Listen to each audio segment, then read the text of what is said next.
Bismillahirrahmanirrahim.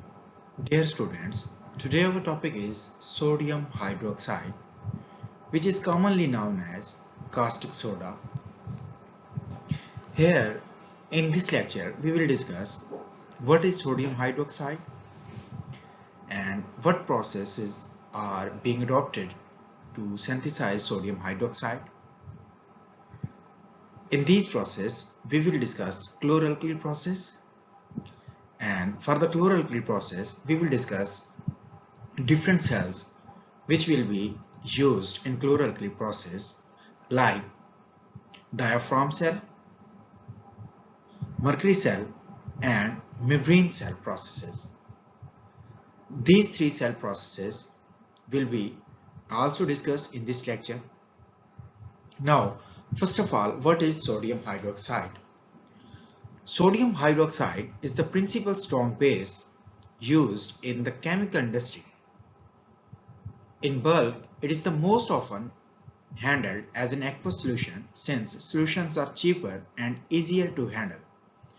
Sodium hydroxide is also used for the manufacture of sodium salt and detergents, for pH regulation and for organic synthesis.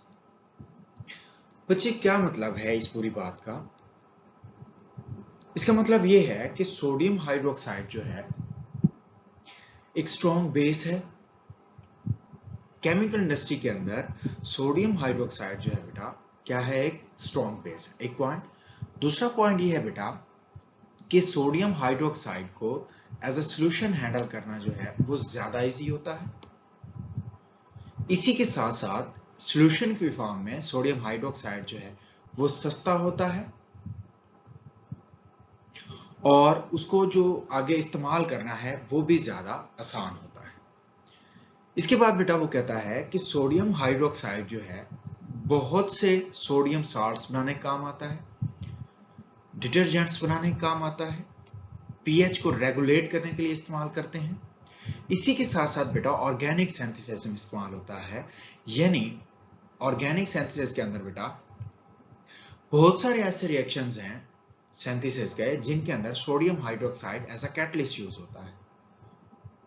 ठीक है बेटा, तो ये जो पहला पॉइंट था उसको अगर मैं समराइज करना चाहूं तो मैं ऐसे कह सकता हूं कि सोडियम हाइड्रोक्साइड जो है एक स्ट्रॉन्ग बेस है जिसको सॉल्यूशन की फॉर्म में हैंडल करना ज्यादा आसान होता है और वो सॉल्यूशन की फॉर्म में जो होती है हमारे पास सस्ती होती है। फिर दूसरा पॉइंट उसी में मैं ये ऐड करना चाहूंगा कि सोडियम हाइड्रोक्साइड जो है उसको हम लोग डिफरेंट सोडियम साल्ट्स बनाने के लिए इस्तेमाल करते हैं, डिटर्जेंट्स यानी सर्फ बनाने के लिए इस्तेमाल करते हैं, पीएच को रेगुलेट करने के लिए इस्तेमाल करते हैं और ऑर्गेनिक सिंथेसिस में एज अ कैटलिस्ट भी इसको इस्तेमाल करते हैं और डिफरेंट ऑर्गेनिक सिंथेसिस में एज अ रिएजेंट भी इस्तेमाल होता है। उसके बाद the second point is sodium hydroxide is employed to digest tissues such as in a process that was used with the farm animals at a one time. This process involved placing a carcass into a sealed chamber and then adding a mixture of sodium hydroxide and water. This eventually turned the body into liquid with a coffee-like appearance, and the only solid that remains are bone hulls, which could be crushed between one's finger tips. इस point का क्या मतलब है बेटा? बड़ा important point है बेटा। वो ये कहता है कि सोडियम हाइड्रोक्साइड को हम टिश्यूज को डाइजेस्ट करने के लिए भी यूज करते हैं। अब कैसे यूज करते हैं? वो ये कहता है बेटा कि जो मुर्दा जानवरों के जिस्म होते हैं उनको क्या करते हैं हम लोग, उनको एक चेम्बर के अंदर सील करते हैं, यानी सील चैम्बर होता है उसके अंदर रखते हैं। फिर उसके बाद उनके ऊपर सोडियम हाइड्रोक्साइड जो है लिक्विड फॉर्म में उसको डाला जाता है।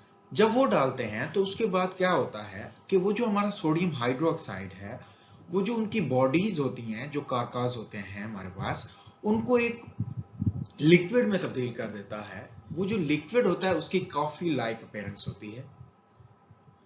फिर यानी उनका जो मसल्स वगैरह थे, जो टिश्यूज थे, वो तो सारे डाइजेस्ट हो गए। अगर अब कुछ बचता भी है उनके अंदर तो वो जो उनकी हड्डियां होती हैं वो बच जाती हैं और वो ऐसी इतनी ज्यादा नरम हो जाती हैं कि किसी भी फिंगर टिप के ऊपर उनको आप लोग ऐसे स्मैश कर सकते हैं। क्लियर हो गया? मैं इसको फिर एक दफा एक्सप्लेन कर देता हूँ बेटा कि सोडियम हाइड्रोक्साइड जो है टिश्यूज को डाइजेस्ट करने के लिए इस्तेमाल होता है। इसमें क्या होता है बेटा कि जो आपके एनिमल्स हैं उनका जो कार्कास होते हैं उनको बॉक्सेस में सील किया जाता है, उनके बाद उनके ऊपर सोडियम हाइड्रोक्साइड डाला जाता है सॉल्यूशन फॉर्म में, जो कि उनको कॉफी लाइक लिक्विड में कन्वर्ट कर देता है। फिर वहां पे अगर कुछ बचता है तो वो हड्डियां बचती हैं जो कि इतनी ज्यादा नरम हो चुकी होती हैं कि अगर उनको किसी भी फिंगर टिप के ऊपर भी आप लोग ऐसे पिच करके स्मैश कर सकते हैं, उनको क्या है कि बिल्कुल ऐसे पाउडर फॉर्म में कन्वर्ट कर सकते हैं। तो ये था बेटा शॉर्ट सा सोडियम हाइड्रोक्साइड का introduction. Now dear students, we will discuss the synthesis of sodium hydroxide. Most of the methods were used to synthesize sodium hydroxide, but the most common and most effective method for the synthesis or the preparation of sodium hydroxide is chlor-alkali process. We will discuss different cells by which we will prepare sodium hydroxide by using chlor-alkali process. But now it's time to discuss its introduction. What is chlor-alkali process? Before the electrolytic methods of making sodium hydroxide and chlorine by chlor-alkali process become widely used, sodium hydroxide was made from soda ash by lime soda process. The soda ash as aqueous sodium carbonate is reacted with slaked lime calcium hydroxide according to following equation. So what it means? बच्चे इसका मतलब क्या है? इसका मतलब ये है बेटा, वो ये कहता है कि क्लोरो-अल्कली प्रोसेस के जरिए सोडियम हाइड्रोक्साइड को प्रिपेयर करने से पहले हम लोग सोडियम हाइड्रोक्साइड को प्रिपेयर करते थे सोडा लाइम प्रोसेस से। अब सोडा लाइम प्रोसेस में क्या होता था? सोडा लाइम प्रोसेस में बेटा क्या होता था, सोडा ऐश का और कैल्शियम हाइड्रोक्साइड का रिएक्शन करवाते थे हम लोग, और उससे जो है हमारे पास सोडियम हाइड्रोक्साइड बनता था। वो कैसे बनता था बेटा जी? देखें जरा, यहाँ पे सोडियम कार्बोनेट बेटा, जिसको आप लोग सोडा ऐश कहते हैं, उसका रिएक्शन है कैल्शियम हाइड्रोक्साइड के साथ। जब वो रिएक्शन करते हैं कैल्शियम हाइड्रोक्साइड के साथ, तो यहाँ पे बेटा आप लोगों के पास बनता है सोडियम हाइड्रोक्साइड और साथ बनता है कैल्शियम कार्बोनेट। तो बेटा इसके बाद क्या हुआ कि जब ये वाला प्रोसेस हम पहले यूज करते थे, फिर ऐसा ऐसा टाइम गुजरता गया, और टाइम गुजरने के साथ साथ जो हमारे क्लोर-अल्कली प्रोसेस था उसने रिप्लेस कर लिया सोडा ऐश प्रोसेस को। तो बेटा अगर मैं ये जो हमारा इंट्रोडक्शन है क्लोर-अल्कली प्रोसेस का, मैं इसको समराइज करना चाहूँ तो मैं कैसे करूँगा? बेटा जी मैं ये कहता हूँ कि क्लोर-अल्कली प्रोसेस जो है वो सोडियम हाइड्रोक्साइड को प्रिपेयर करने का बहुत ही इंपॉर्टेंट और अहम तरीका है। दूसरी बात मैं ये कहता हूँ कि सोडियम हाइड्रोक्साइड को क्लोर-अल्कली प्रोसेस से सिंथेसाइज करने से पहले क्या किया जाता था? सोडा लाइम प्रोसेस से सिंथेसाइज किया जाता था। फिर हमारे माइंड में क्वेश्चन आता है कि यार सोडा लाइम प्रोसेस क्या है बेटा? सोडा लाइम प्रोसेस वो प्रोसेस है बेटा जिसमें क्या होता था कि एक्वस सोडा ऐश जो है बेटा, उसका रिएक्शन करवाते थे हम लोग स्लेक्ड लाइम के साथ। जब स्लेक्ड लाइम के साथ रिएक्शन करवाते थे तो वहां पे हमारे पास ये जो हमारे पास कास्टिक सोडा है यानी सोडियम हाइड्रोक्साइड है, ये बनता था, और उसके साथ ही हमारे पास कैल्शियम कार्बोनेट बनता था। फिर क्या हुआ कि वक्त गुजरने के साथ साथ ये जो क्लोर-अल्कली प्रोसेस है, इसने हमारे पास जो सोडा लाइम प्रोसेस के जरिए जो हम सोडियम हाइड्रोक्साइड को प्रिपेयर करते थे, उसको उसने क्या किया? रिप्लेस कर दिया। अब बेटा जी ये जो क्लोर-अल्कली प्रोसेस है, इस प्रोसेस को करने के लिए डिफरेंट हम सेल्स यूज करते हैं, जैसे कि हमारे पास मर्करी सेल है, डायाफ्राम सेल है, इसके अलावा हमारे पास जो है बेटा मेम्ब्रेन सेल है, और वो जो सारे सेल्स हैं उन सबको हम लोगों ने आगे डिस्कस करना है कि वो कैसे यूज करते हैं हम लोग, और एक्चुअली क्लोर-अल्कली प्रोसेस होता क्या है, ये हम लोग नेक्स्ट डिस्कस करते हैं। Dear students, now we are going to discuss chloralkali process in detail. In this process, we will discuss what type of elements will be used in chloralkali process, and we also will discuss what type of cells are being used in chloralkali process, and also we will discuss how these cells work for the chloralkali process. Now, the first point is the term chloralkali refer to the two chemicals chlorine and an alkali which are simultaneously produced as a result of electrolysis of brine. तो क्या मतलब है बेटा इसका, इस point का? बेटा इस पॉइंट का मतलब ये है कि क्लोरल्कली प्रोसेस जो है वो दो केमिकल्स की तरफ इशारा करता है। केमिकल्स कैसे कैसे बेटा? इसके नाम से क्लियर है, जैसे क्लोर अल्कली, यानी क्लोर जो है बेटा ये शो करवाएगा क्लोरीन को, और अल्कली जो है बेटा किसी भी बेस को शो करवाता है। जैसे हमारे पास क्या है कि स्ट्रॉन्ग बेस है सोडियम हाइड्रोक्साइड। फिर उसके बाद बेटा वो क्या कह रहा है यहाँ पे लास्ट पे, इलेक्ट्रोलिसिस ऑफ ब्राइन। अब यहाँ पे बात आती है कि ये इलेक्ट्रोलिसिस क्या है और ब्राइन क्या है। बेटा देखें, जब किसी भी एक्वस सॉल्यूशन से आप इलेक्ट्रिक करंट को पास करें और वो अपने आयंस में तहलील हो जाए, यानी पॉजिटिव आयंस अलग हो जाएं, नेगेटिव आयन अलग हो जाएं, तो ये जो प्रोसेस होता है बेटा इसको कहते हैं इलेक्ट्रोलिसिस। फिर उसके बाद आता है ब्राइन। ब्राइन क्या है बेटा?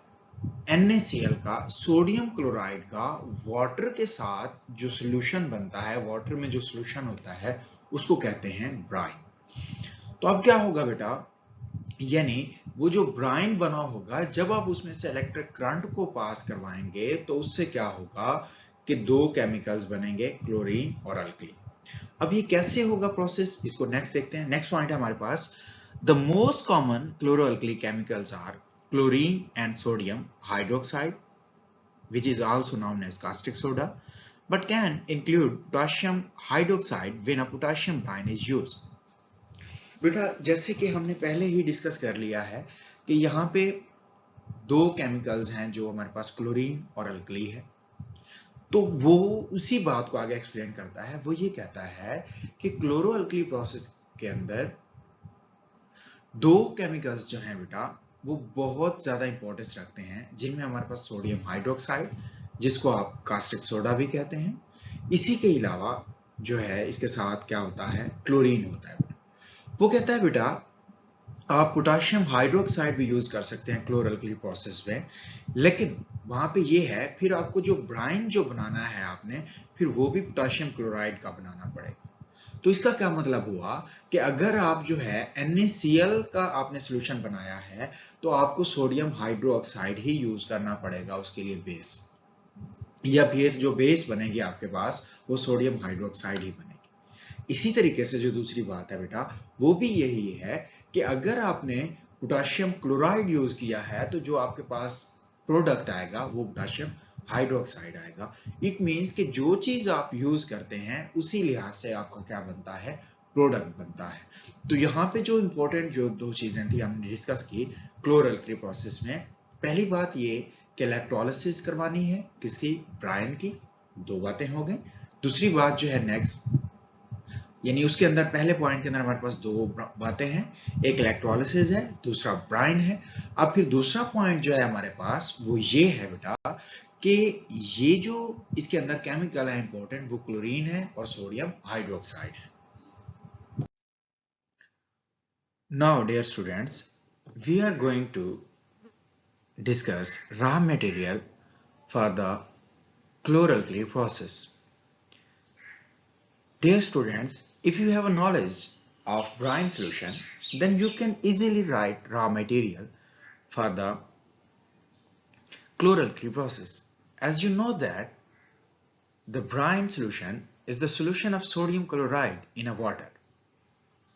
And you also know that NaCl is an ionic compound. When it will dissolve in water, it will split it in its ion. Now you can predict that there will be four kinds of ions in a brine solution. One is chloride ion, second one is sodium ion, third one is hydrogen ion, and fourth one will be the hydroxyl ion. So you can easily write the raw material, and the first point is the chloralkali industry uses rock salt as a natural deposit of sodium chloride.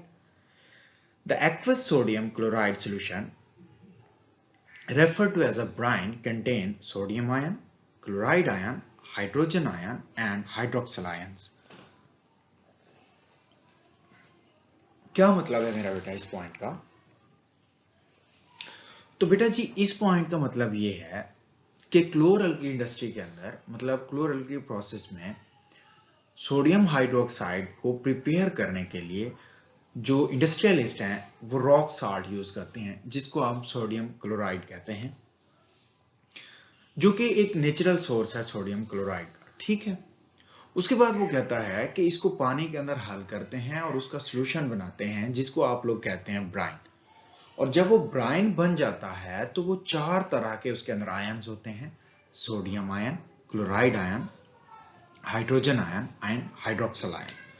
तो ये है बेटा उसका पहला point raw material के लिए, कि यहाँ पे क्या बात कर रहा है बेटा, जो यहाँ पे ज्यादा इंपॉर्टेंट बात है वो ये है कि एक्वस सॉल्यूशन होता है सोडियम क्लोराइड। उसके बाद सेकंड पॉइंट है electrolysis of this solution produce simultaneously chlorine, sodium hydroxide and hydrogen in the ratio.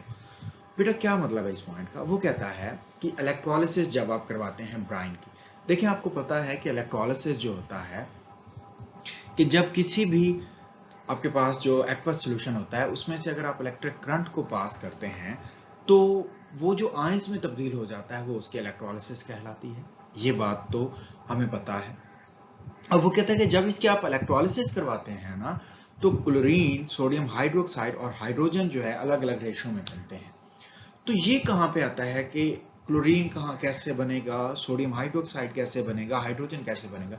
बच्चे आपको पता है कि इलेक्ट्रोलिसिस के लिए आप लोग यूज करते हैं सेल, और सेल के अंदर दो इलेक्ट्रोड्स होते हैं, एक होता है बेटा जी कैथोड, एक होता है एनोड। ठीक है, अब जो पॉजिटिव चार्जेस होंगे वो जो हमारे पास कैथोड है जिसके ऊपर नेगेटिव चार्ज है, वो वाले चार्जेस जो हैं कैथोड की तरफ जाएंगे, और जिनके ऊपर नेगेटिव चार्ज है वो एनोड की तरफ जाएंगे। अब एनोड के ऊपर हमारे पास क्या है कि क्लोरीन बनता है, इसी तरीके से सोडियम हाइड्रोक्साइड और हाइड्रोजन दूसरी तरफ बनते हैं। तो इसलिए फिर ये दोनों क्या होते हैं बेटा, अलग अलग रेशोज में बनते हैं। तो ये जो है बेटा आप लोगों के पास थोड़ा सा इंट्रोडक्शन भी था इसका, और रॉ मटेरियल भी था इसमें, जो हमने यहाँ पे अभी तक इसको डिस्कस किया है। इसके बाद बेटा नेक्स्ट जो है इसके सेल्स हैं और रिएक्शंस हैं, उनको हमने डिस्कस करना है। Now students, we are going to discuss the complete process of chloroalkali process, how the reactions will occur. The first point is brine electrolysis produce chlorine at the anode and the hydrogen along with the alkali hydroxide at the cathode. The two products are removed in separate streams. बच्चे वो ये कहता है कि Bryan की electrolysis में chlorine जो है वो एनोड पे प्रोड्यूस होगा और हाइड्रोजन जो है वो अल्कली हाइड्रोक्साइड के साथ कैथोड पे प्रोड्यूस होगा। ये जो दोनों प्रोडक्ट्स हैं बेटा जी, वो दोनों अलग अलग स्ट्रीम्स में सेपरेट आउट होंगे। वो कैसे होंगे देखते हैं बेटा, देखें। The overall chemical reaction of electrolysis of sodium chloride is, बेटा देखें यहां पे क्या है, NaCl और वाटर का, पहले यानी समझ लीजिए ब्राइन हो गया। जब ब्राइन बना तो यहां पे सोडियम हाइड्रोक्साइड बना हमारे पास, जो कि कास्टिक सोडा जिसको हम लोग कहते हैं। उसके साथ क्लोरीन बना और उसके साथ हाइड्रोजन बना। अब इस क्लोरीन साथ जो बना है, इस वजह से हम अपने प्रोसेस को क्लोरोअल्कली का नाम देते हैं। अब देखिए ये दोनों अलग अलग जगह पे बने हैं, वो कैसे बने हैं देखते हैं। If chlorine is not separated from the sodium hydroxide, side reaction occurs such as। अब बच्चे जैसे वो हमने सोडियम हाइड्रोक्साइड से क्लोरीन को क्या करना है, सेपरेट कर लेना है, हाइड्रोजन को सेपरेट कर लेना है। अगर वो कहता है हम क्लोरीन को सेपरेट नहीं करते तो साइड चेन रिएक्शन शुरू हो जाएगा। वो कैसे होगा देखते हैं। सोडियम हाइड्रोक्साइड का उसने क्या किया है बेटा जी, क्लोरीन के साथ रिएक्शन करवाया है, सोडियम ऑक्सीक्लोराइड बना है, साथ दोबारा हमारा NaCl जो रॉक साल्ट था वो बना है, और साथ क्या बना है, वाटर बना है। ये तो तब होता है बेटा जब हम ये जो हमारा क्लोरीन है उसको सेपरेट नहीं करते। फिर इसी तरीके से क्लोरीन जो है, जो उसके साथ हाइड्रोजन बनता है दूसरे इलेक्ट्रोड के ऊपर, उसके साथ रिएक्शन करके HCl बनाना स्टार्ट कर देता है। तो इन सब ये जो साइड चेन रिएक्शंस हैं, इनसे बचने के लिए हमें क्या करना पड़ता है, क्लोरीन को साथ साथ बाहर निकालना पड़ता है। 3 processes are in use। बच्चे ये जो प्रोसेस है इसके लिए 3 प्रोसेस जो हैं वो यूज होते हैं, जिनमें हमारे पास डायाफ्राम सेल है, मेम्ब्रेन सेल प्रोसेस है, इसके अलावा मर्करी सेल प्रोसेस है। और ये सारे जो प्रोसेस हैं हम इनको बड़ी डिटेल से नीचे डिस्कस करेंगे। तो ये जो तरीका है बेटा, ये तरीका है कि ब्राइन से कैसे हम लोग सोडियम हाइड्रोक्साइड बनाते हैं। मेन रिएक्शन वही है जिसमें हमारे पास NaCl और NaOH है, इलेक्ट्रोलिसिस होगी, सोडियम हाइड्रोक्साइड बनेगा, साथ क्लोरीन और हाइड्रोजन बनेंगे। अगर क्लोरीन को आप वहां से नहीं निकालते तो उसका नुकसान ये होगा कि साइड चेन रिएक्शन स्टार्ट हो जाएंगे। तो साइड चेन रिएक्शन जो स्टार्ट होंगे उससे सोडियम ऑक्सीक्लोराइड बनेगा, साथ NaCl बनेगा, साथ H2O बनेगा।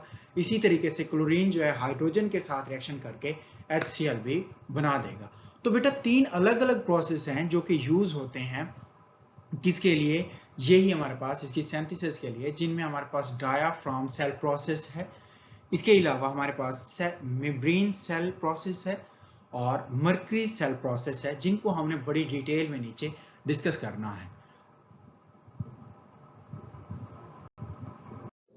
बच्चे अब ये देखें, ये 3 अलग अलग फिगर्स हैं जिसके अंदर उसने तीनों सेल्स को बड़ी ही बेहतरीन तरीके से एक्सप्लेन किया हुआ है। उसने देखें बेटा डायाफ्राम सेल भी दिया हुआ है, यहाँ पे मेम्ब्रेन सेल भी दिया हुआ है, इसके अलावा मर्करी सेल प्रोसेस भी उसने यहाँ पे दिया हुआ है। बच्चे देखें इन सब सेल्स के अंदर, हर सेल के अंदर एक एनोड है, एक कैथोड है, और हर सेल के अंदर जो है बेटा क्लोरीन गैस भी बन रही है, हाइड्रोजन गैस भी बन रही है, यानी हर सेल के अंदर मेरा बेटा प्रोसेस वही हो रहा है। अब बेटा देखते हैं कि यहाँ पे इनमें फर्क क्या है। बेटा देखें, ये जो डायाफ्राम सेल है उसके अंदर आप लोग देख सकते हैं वहां पे क्या है, एस्बेस्टॉस का डायाफ्राम उन्होंने लगाया हुआ है। आप बिल्कुल देख सकते हैं वो जो ग्रीन डॉटेड लाइन है फिगर के अंदर, देखें बेटा ये जो ग्रीन डॉटेड लाइन है ना बेटा, इसको उन्होंने क्या किया है, डायाफ्राम यहाँ पे लगाया हुआ है। इसके अंदर भी बेटा आप देख लें, जो रेड कलर का है वो एनोड है, इसके अलावा जो ग्रे कलर का दिया हुआ है वो इन्होंने कैथोड दिया है। इसी तरीके से बेटा अगर आप मेम्ब्रेन सेल की तरफ आ जाएं तो यहाँ पे देखें बेटा बिल्कुल सिमिलरली उसी तरीके से रेड कलर का जो है वो इन्होंने एनोड दिया हुआ है, और ग्रे कलर का जो है बेटा जी वो कैथोड दिया हुआ है। अब मेम्ब्रेन सेल और डायाफ्राम सेल में फर्क क्या है, वहां पे उन्होंने एस्बेस्टॉस का डायाफ्राम यूज किया हुआ था कैथोड और एनोड को सेपरेट करने के लिए। यहाँ पे मेम्ब्रेन सेल को के अंदर इन्होंने कैथोड और एनोड को सेपरेट करने के लिए मेरा बेटा मेम्ब्रेन यूज की गई है। ये जो ग्रीन कलर की आपको नजर आ रही है ये इन्होंने यहाँ पे मेम्ब्रेन यूज की है। तो बेटा जी आप बिल्कुल देख सकते हैं दोनों के एनोड और कैथोड हैं, बिल्कुल दोनों में हाइड्रोजन भी है, क्लोरीन भी है, सब कुछ है बेटा जी। बस सिर्फ और सिर्फ फर्क किस चीज का है, उसमें डायाफ्राम सेल आ रहा है और इसमें क्या है, मेम्ब्रेन सेल आ रहा है। इसी तरीके से अब मेरा बेटा अगर आप मर्करी सेल की तरफ चले जाएं, हाँ मर्करी सेल देखें बेटा जी थोड़ा सा डिफरेंट है बाकी सबसे। इसमें क्या है बेटा जी, इसमें बिल्कुल वही चीज है जो आप लोग देख सकते हैं बेटा। इसके अंदर उन्होंने जो अनोड है वो बेटा रेड कलर का इन्होंने अनोड यूज किया है। इसमें सिर्फ फर्क ये है कि इन्होंने ये जो कैथोड यूज किया है ना बेटा जी वो मरकरी का यूज किया है। बाकी इसके अंदर थोड़ी सी सेल की वो जो इसकी डायग्राम है वो भी जरा डिफरेंट है कि इन्होंने इलेक्ट्रोड्स जो दोनों हैं, एनोड और कैथोड जो है बेटा जी, उनको जरा सेपरेट कर दिया है, और नीचे जो है यहाँ पे इन्होंने कार्बन के इलेक्ट्रोड्स वगैरह दिखा दिए हैं। तो बेटा ये तीनों सेल्स हैं, इनकी ये डायग्राम्स हैं। जैसे डायाफ्राम सेल है, हमने देख लिया, उसके अंदर क्या है, परफोरेटेड डायाफ्राम है। फिर हमने मेम्ब्रेन सेल की तरफ जब गया तो हमने यहाँ पे देखा कि मेम्ब्रेन है। फिर जब आप मरकरी सेल के अंदर गए तो वहां पे हमने देखा है कि मरकरी का कैथोड है।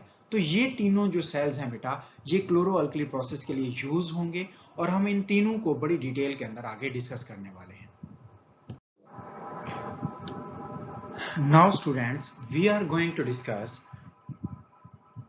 cells one by one: diaphragm cell, mercury cell and membrane cell. First of all, mercury cell. As in the figure, you can see that the bottom of the electrolytic cell serves as the cathode. The anode are graphite or modified titanium. When an electric current passes through the brine, chlorine is produced at the anode and the sodium dissolved in the mercury, forming an amalgam of sodium and mercury. बच्चे देखें, इसके अंदर आपने जैसे ऊपर diagram में देखा कि वहां पे एक नीचे जो पूल है, बिल्कुल वो मरकरी का जो पूल है वो कैथोड के तौर पे एक्ट कर रहा है, और जो एनोड है बेटा जी वो या तो ग्रेफाइट का है या फिर किस चीज का है, टाइटेनियम का है। जब इलेक्ट्रिक करंट उसमें से पास करता है तो जो ब्राइन है बेटा, यानी ब्राइन में से पास करता है, तो जो क्लोरीन है वो प्रोड्यूस होती है एनोड के ऊपर, जो कि आपके पास ग्रेफाइट या फिर टाइटेनियम के बने होते हैं। इसके बाद वो जो आपकी सोडियम है वो डिसॉल्व हो जाती है मरकरी के अंदर, वो जिसका हमारे पास क्या बना हुआ था, पूल टाइप कैथोड बना हुआ था। क्योंकि सोडियम पे पॉजिटिव चार्ज है तो ऑब्वियसली बात है उसने कैथोड की तरफ जाना है, तो वहां पे जाके वो क्या हो जाती है, उसमें डिसॉल्व होती है और अमलगम टाइप बना देती है। जब वहां पे अमलगम बन जाती है तो उसके बाद क्या होता है देखते हैं। The amalgam is then poured into separate vessel where it decomposes into sodium and mercury. तो फिर क्या होता है बेटा, वो जो अमलगम है उसको वहां से निकाल लिया जाता है और फिर उसको सेपरेट वेसल्स के ऊपर डाल दिया जाता है, जहां पे वो डिकम्पोज होके मरकरी अलग हो जाता है और सोडियम वहां से अलग हो जाता है। तो बेटा ये प्रोसेस होता है ब्राइन सेल के अंदर, सॉरी मरकरी सेल के अंदर। तो देखिए बेटा, हमने इसके अंदर मरकरी सेल के अंदर 3 प्रोसेस अभी तक देखे हैं। पहला ये है, हमने ये देखा कि मरकरी सेल के अंदर जो पूल होता है मरकरी का वो एज अ कैथोड एक्ट करता है। दूसरी बात हमने ये देखी कि ये जो एनोड्स होते हैं वो ग्रेफाइट या फिर टाइटेनियम के बने होते हैं। फिर हमने ये देखा, तीसरा पॉइंट हमने ये देखा कि जब आप ब्राइन में से इलेक्ट्रिक करंट गुजारते हैं तो क्लोरीन जो है बेटा जी वो एनोड के ऊपर बनती है, जो किस चीज के हैं, टाइटेनियम के हैं, या फिर आप लोगों के पास ग्रेफाइट के बने होते हैं। जबकि सोडियम के ऊपर चूंकि पॉजिटिव चार्ज होता है वो कैथोड की तरफ जाती है और वहां पे वो ग्रेफाइट में क्या हो जाती है, डिसॉल्व हो जाती है, सॉरी वो वहां पे जाके मरकरी में डिसॉल्व हो जाती है। जब वहां पे मरकरी में जाके डिसॉल्व होती है तो फिर उनको हम लोग सेपरेट कर लेते हैं। सेपरेट करने के बाद उनको अलग अलग वेसल्स में रख दिया जाता है। उन वेसल्स में रखने के बाद फिर ये क्या होता है, डिकम्पोज होते हैं, सोडियम अलग हो जाता है और मरकरी जो है वो अलग हो जाता है। देखिए बेटा जी, जब हमने ये सारा कुछ देख लिया कि हम क्लोरो अल्कली सेल जो प्रोसेस है उसका वो कैसे होता है, और ये भी देख लिया कि वो जो सोडियम अमलगम है जिसको उसको हमने सेपरेट किया, तो उसको डिकम्पोजिशन के लिए अलग अलग वेसल्स में डाला और सोडियम अलग हो गया और मरकरी अलग हो गया, ये सारा कुछ हमने देख लिया। अब हम ये देखते हैं कि ये बना कैसे है ना हमारे पास। हम ये देखेंगे कि यार ये डायाफ्राम, वो जो हमारे पास सॉरी मरकरी सेल है उसमें प्रोसेस तो हुआ है, उसमें ये जो अलाय तो बना है, यानी मरकरी और सोडियम का अलाय तो बना है, वो कैसे बना है, इट मींस कि उसका रिएक्शन देखना पड़ेगा हमें कि उसका क्या रिएक्शन है। तो फर्स्ट ऑफ ऑल अब हम लोग डिस्कस करेंगे सेल रिएक्शन कि उसके अंदर रिएक्शन होता कैसे है। तो first point is the amalgam a mercury sodium alloy is taken to different vessel for decomposition। तो बिल्कुल उसी तरीके से बेटा जी हमने भी यही कहा था पहले कि हम लोग क्या करते हैं कि वो जो सोडियम मरकरी के अंदर डिसॉल्व हो गया है उसको हम अलग वेसल्स में डालते हैं। अलग वेसल्स में रखने के बाद उनको डीकंपोज होने देते हैं। जब वो डीकंपोज होते हैं तो सोडियम अलग हो जाता है, मरकरी अलग हो जाता है। इसने भी बिल्कुल वही पॉइंट कहा है। अब नेक्स्ट देखते हैं इक्वेशन के अकॉर्डिंग। फर्स्ट ऑफ ऑल यहाँ पे सोडियम अमलगम, ये जो मरकरी और सोडियम का अलॉय बना हुआ है अमलगम, उसका वाटर के साथ रिएक्शन है। यहाँ पे सोडियम हाइड्रोक्साइड बना है, साथ हाइड्रोजन बना है और साथ मरकरी बना है यहाँ पे। तो बेटा जी ये पूरा रिएक्शन कैसे हुआ इसको देखते हैं। Initially mercury cell seemed to dominate the field because it produced high quality product with exactly the required amount of water is added.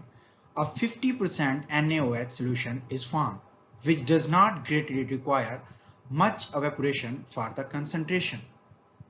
बच्चे शुरू में तो बिल्कुल ऐसे लगता है कि ये जो हमारा ये मरकरी सेल है इसमें ये डोमिनेटेड है ना, लेकिन जैसे ही हम इसके अंदर वाटर ऐड करते हैं, sufficient amount of water add करते हैं, तो वहां पे 50% जो है सोडियम हाइड्रोक्साइड का सोल्यूशन बनता है। ये जो सोल्यूशन बनता है, अब देखिए ये 50% बना है, अब इसको बहुत कम मिकदार में इसको एवेपोरेट करना पड़ेगा और हमें मैक्सिमम कंसंट्रेशन का ये जो है हमारे पास सोडियम हाइड्रोक्साइड हमें मिल जाएगा। नेक्स्ट पॉइंट क्या कहता है, however mercury cell use much more electrical energy than diaphragm cell and membrane cell. बच्चे देखें, जो चीज भी हम लोग यूज करते हैं ना उसका कोई ना कोई डिसएडवांटेज होता है। अब यहाँ पे ये जो हमारा सेल है मरकरी सेल, इसका डिसएडवांटेज बाकी दो के निस्बत डायाफ्राम सेल और मेम्ब्रेन सेल के निस्बत ये है कि ये जो है बहुत ज्यादा मिकदार में इलेक्ट्रिक करंट को यूज करता है, जबकि बाकी जो दो जो हैं वो कम मिकदार में यूज करते हैं। इसके बाद क्या है next point, small quantities of mercury discharges into nearby streams. These discharges were found to be source of carcinogenic methyl mercury. This has led to the prohibition and gradual replacement of mercury cells by diaphragm cell.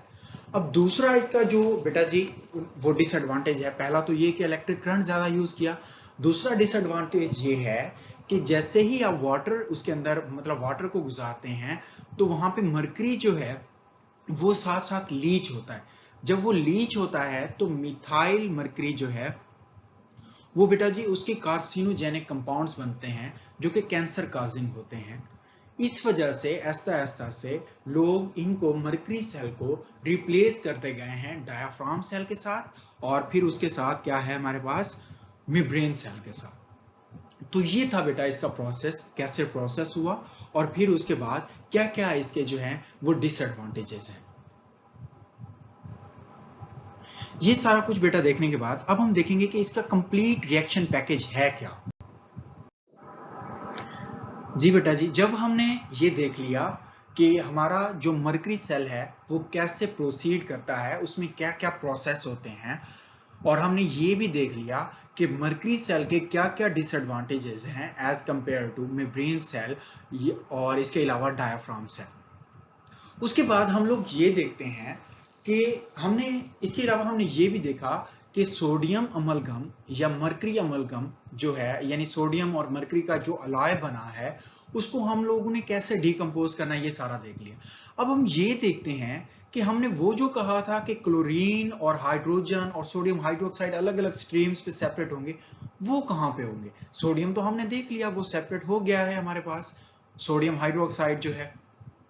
अब हमने ये देखना है कि chlorine और hydrogen कहाँ पे separate होंगे, और वो चीज देखने के लिए हमें क्या करना पड़ेगा, एनोड जो कि ग्रेफाइट या टाइटेनियम का बना हुआ है मरकरी सेल के अंदर, उसके ऊपर को रिएक्शन को देखना पड़ेगा। इसी के साथ हमें और ये भी देखना पड़ेगा कि जो कि कैथोड है जो कि मरकरी का बना हुआ है उसके ऊपर क्या रिएक्शन होता है। तो सबसे पहले हम देखते हैं एनोड के ऊपर। तो बेटा जी एनोड जो है, एनोड के ऊपर होता है पॉजिटिव चार्ज, और क्लोराइड आयन जो कि ब्राइन के इलेक्ट्रोलिसिस से बना है, क्लोराइड आयन के ऊपर होता है नेगेटिव चार्ज। अब ये क्लोराइड आयन जो है ये जाता है एनोड की तरफ। क्लोराइड आयन जो है जो कि नेगेटिव चार्ज है, इसके पास इलेक्ट्रॉन्स की एफिशिएंसी है, जबकि एनोड जिसके ऊपर पॉजिटिव चार्ज है उसके ऊपर इलेक्ट्रॉन्स की क्या है, कमी है। अब क्या है, अब वहां पे क्लोराइड एनोड के ऊपर जाके अपने इलेक्ट्रॉन्स दे देता है। जब वो अपने इलेक्ट्रॉन्स देता है तो क्लोरीन स्टेबल बन जाता है, और इलेक्ट्रॉन्स जो कि इसने दिए हैं, तो डोनेशन ऑफ इलेक्ट्रॉन्स जो होता है बेटा जी, वो ऑक्सीडेशन होता है। ठीक है, इट मींस एनोड के ऊपर क्लोरीन की ऑक्सीडेशन। फिर अब आ जाते हैं कैथोड की तरफ। जब हम कैथोड के ऊपर आते हैं, कैथोड के ऊपर नेगेटिव चार्ज होता है, और सोडियम के ऊपर जो है बेटा जी पॉजिटिव चार्ज होता है।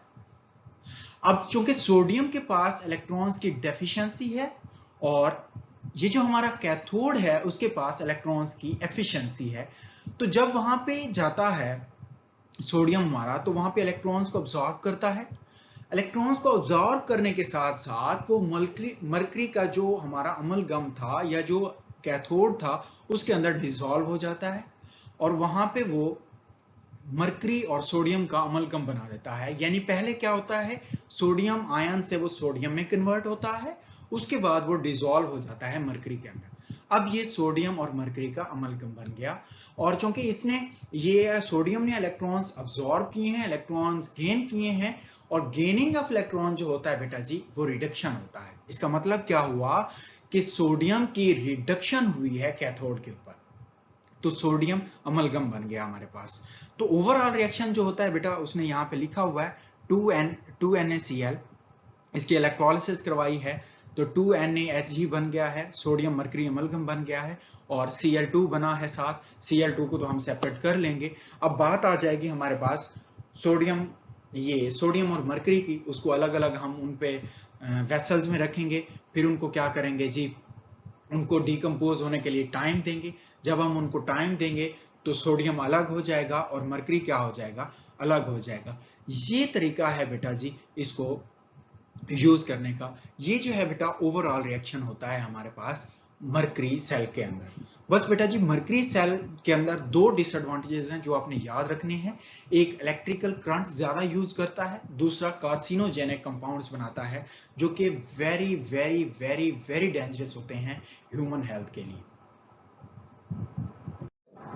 Now students, after the mercury cell, there is another cell for the chloroalkali process, that is diaphragm cell.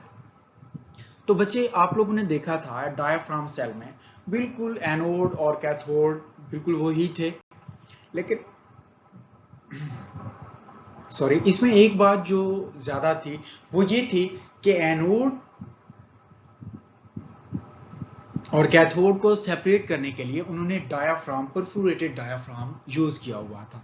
अब हम यहाँ पे उसका सारा प्रोसेस देखते हैं, उसका क्या प्रोसेस है, उसके क्या एडवांटेजेस हैं, क्या डिसएडवांटेजेस हैं, वो क्यों हम लोग यूज करते हैं ज्यादा, तो उसको हम लोग अब यहाँ पे विद डिटेल जो है डिस्कस करेंगे। तो फर्स्ट पॉइंट है, these cells contain a diaphragm usually made of asbestos fiber that separate the anode from cathode. The diaphragm also allows ions to pass by electrical migration but limit the diffusion of products. बच्चे देखें इसने बिल्कुल वही बात की है, पहली बात यही की है कि जो डायाफ्राम सेल्स होते हैं वो क्या करते हैं, उनके अंदर एक डायाफ्राम होता है जो कि किस चीज का बना होता है, एस्बेस्टॉस फाइबर का बना होता है। एक बात हो गई। दूसरी बात वो ये कहता है कि ये जो एस्बेस्टॉस फाइबर्स हैं या ये जो डायाफ्राम सेल है ये सेपरेट करता है एनोड को कैथोड से। दो बातें हो गई। इसी पॉइंट के अंदर वो तीसरी बात ये कहता है बेटा जी, ये जो डायाफ्राम है ये आयंस की माइग्रेशन को क्या करता है, अलाउ करता है, कि मतलब आयन जो है एक जगह से दूसरी जगह चला जाता है। यानी लेट्स सपोज करते हैं कि सोडियम है तो वो क्या करे, वो हमारे पास कैथोड की तरफ चला जाए, और अगर क्लोराइड है तो वो एनोड की तरफ चला जाए। यानी ये मूवमेंट जो है ये अलाउ करता है। लेकिन बेटा जी ये मूवमेंट तो ये अलाउ करता है, लेकिन जो प्रोडक्ट हमारे बन जाते हैं, जैसे हमारे पास क्लोरीन बन जाता है, जैसे हमारे पास अगर सोडियम बन जाता है, तो ये जो इनकी मूवमेंट या माइग्रेशन है उसको ये अलाउ नहीं करता। इसके बाद थर्ड पॉइंट है, the anodes are made up of graphite and the cathodes of cast iron. When an electric current passes through the brine, the chlorine ions and the sodium ions move to the electrodes. बच्चे वो ये कहता है इसके जो anodes होते हैं वो क्या होते हैं हमारे पास, ग्रेफाइट के बने होते हैं, जबकि कैथोड्स जो होते हैं वो कास्ट आयरन के बने होते हैं। अब हमने नेक्स्ट स्टेप हमारा क्या होता है, इलेक्ट्रोलिसिस करवानी होती है। जब आप इलेक्ट्रोलिसिस करवाते हैं ब्रायन की, तो उसका नतीजा क्या निकलता है, उसका नतीजा ये होता है कि सोडियम आयन बनता है और क्लोराइड आयन बनता है। अब ये दोनों अपने अपने इलेक्ट्रोड्स की तरफ जाना शुरू कर देते हैं, यानी क्लोरीन जो है एनोड की तरफ जाएगा और सोडियम जो है वो किस तरफ जाएगा, कैथोड की तरफ जाएगा। उसके बाद नेक्स्ट पॉइंट क्या है, chlorine gas is produced at the cathode and the sodium ion, chlorine gas is produced as anode and the sodium ion at the cathode react with water and forming caustic soda. Some salt remain in solution with the caustic soda and can be removed at the large stage. बच्चे वो क्या कहता है इस point में, वो ये कहता है कि जो क्लोरीन है वो एनोड के ऊपर प्रोड्यूस होती है, उसके बाद वो कहता है कि जो सोडियम आयन है वो जाता है कैथोड के ऊपर, कैथोड के ऊपर जाने के बाद वहां पे वो क्या करता है, वो वाटर के साथ रिएक्ट करता है और कास्टिक सोडा सोडियम हाइड्रोक्साइड बना देता है। जब वो ये बना देता है तो उसके साथ क्या होता है, कुछ साल्ट्स जो है दोबारा रह जाते हैं, जिनको as a impurities large scale पे आप लोग क्या करते हैं, उसको रिमूव कर लेते हैं। तो बेटा ये तीन उसके अंदर ये बहुत ही इंपॉर्टेंट पॉइंट्स हैं कि डायाफ्राम जो है, डायाफ्राम पे कंसिस्ट करता है जो कि फाइबर्स का बना होता है, जो कि आयंस को मूव करने देता है लेकिन प्रोडक्ट को मूव नहीं करने देता। एनोड जो है बेटा जी वो आपके पास ग्रेफाइट का, कैथोड जो है कास्ट आयरन का। इलेक्ट्रोलिसिस होगी तो आयंस अपनी अपनी जगह मूव करेंगे। हाइड्रोजन क्लोरीन जो है बेटा जी वो आपके पास एनोड पे, और सोडियम जो है वो कैथोड पे जाता है। कैथोड पे जाने के बाद वो क्या करता है, वहां पे जाके सोडियम हाइड्रोक्साइड के वाटर के साथ रिएक्शन करता है और वहां पे सोडियम हाइड्रोक्साइड, जिसको आप कास्टिक सोडा कहते हैं, वो बना देता है। ठीक है बेटा। उसके बाद हमने देखा कि कुछ इम्प्योरिटीज होती हैं जो इसके साथ इंक्लूड होती हैं, और वो इम्प्योरिटीज जो होती हैं एट द एंड वो भी वहां पे क्या हो जाती हैं, खत्म हो जाती हैं, लार्ज स्टेज पे उनको खत्म कर लेते हैं। तो ये है इसका बेटा मेन प्रोसेस जो है जिसको हमने यूज करना है। अब नेक्स्ट देखेंगे कि कैसे कैसे ये सारी चीजें हम इनको सेपरेट आउट कर सकते हैं, क्या इनके एडवांटेजेस हैं, क्या डिसएडवांटेजेस हैं।